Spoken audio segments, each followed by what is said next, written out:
ఎందుకు అనుకోవాలి. ఆ ఉగ్ర దాడి నుంచి బయటపడి ఈరోజు మనకు ఆ సిచ్యువేషన్స్ అన్నీ ఎక్స్ప్లెయిన్ చేస్తున్నారంటే హీఈస్ వెరీ లక్కీ ఫెలో. రాజు, మీ విశ్లేషణ ఏంటి దీనిపైన? Thank you Sridevi. ముఖ్యంగా ముందుగా చంద్రమౌళి గారి కుటుంబానికి ప్రైమ్ నైన్ న్యూస్ తరఫున ప్రగాఢ సానుభూతి తెలియజేస్తూ ఈ ఘటన జరగడం నిజంగా చాలా బాధాకరమైనటువంటి విషయం. అట్ ది సేమ్ టైం మీరు చెప్పినట్టు శశిధర్ గారిని కూడా ఈ ఇష్యూలో అభినందించాలి. ఎందుకంటే అక్కడ జరిగినటువంటి ఇష్యూస్ రోజుకి ఒక్కొక్కరు ఒక్కొక్క రకంగా అక్కడ ఏం జరిగింది అనేటటువంటి అంశాలను ఇష్టానుసారం ఎవరికి నచ్చింది వాళ్ళు చెప్పుకుంటూ ముందుకెళ్తున్న పరిస్థితి. సో దీనివల్ల ఏమవుతుందంటే అంతర్గత భద్రతకు సంబంధించినటువంటి ఇష్యూ కావచ్చు, భారతదేశం మీద ఉన్నటువంటి నమ్మకం కావచ్చు, ఇక్కడ ఉన్నటువంటి భద్రతా అంశానికి సంబంధించి రకరకాలైనటువంటి అనుమానాలు బయట ప్రాంతాలకు వెళ్ళేటటువంటి ఛాన్సెస్ ఉన్నాయి. సో అందుకని ఇప్పుడు శశిధర్ గారు ఆయన అక్కడ ప్రత్యక్ష సాక్షి, అక్కడ జరిగినటువంటి ఘటనని ఆయన కల్లారా చూశారు. అంటే ఒక రకంగా చెప్పాలంటే ఒక చీకటి రోజు. సో దాన్ని చూసి ఆయన వాస్తవాలు ఈరోజు బయట చెప్పేందుకు ఆయన ముందుకు రావడం నిజంగా ఆయన మనం అభినందించాల్సినటువంటి విషయం శ్రీదేవి. అయితే నేను ఒకసారి శశిధర్ గారితో, మీ అనుమతితో శశిధర్ గారితో నేను మాట్లాడతాను.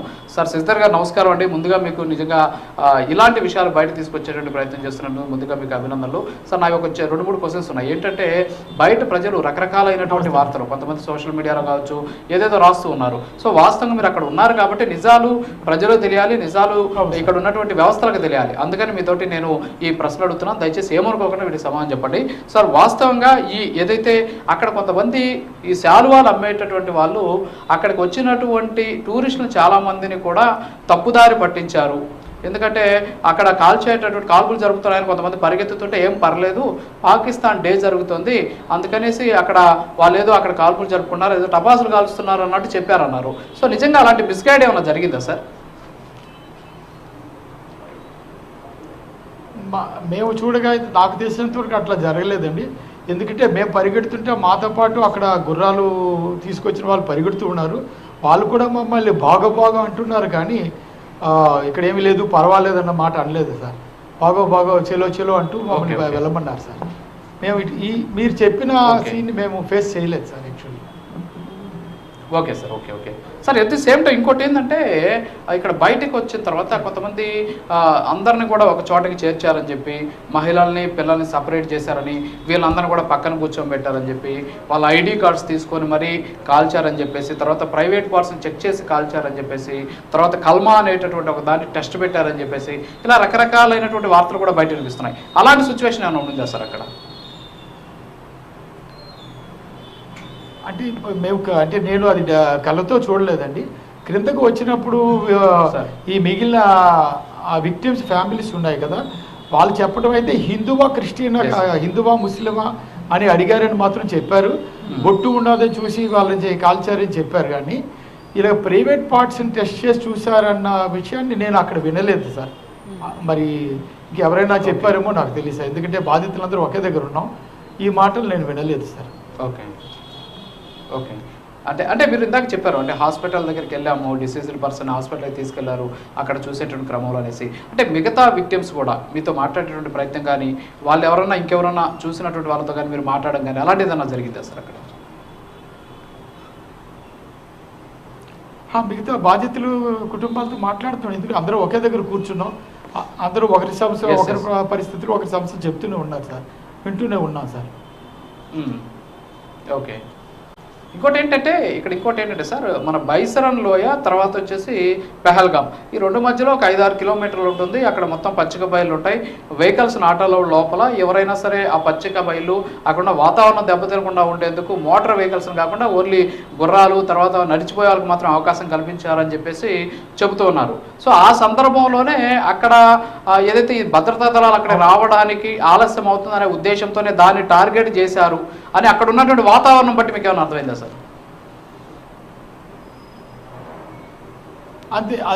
అదే మాకు అర్థమైంది సార్. ఎందుకంటే వాళ్ళు టార్గెట్ చేయడానికి అక్కడ ఎటువంటి భద్రత లేదు కాబట్టి వాళ్ళు ముందుగా దాన్ని ఎంచుకొని అక్కడికి వచ్చి చేశారని మాకు అర్థమవుతుందండి.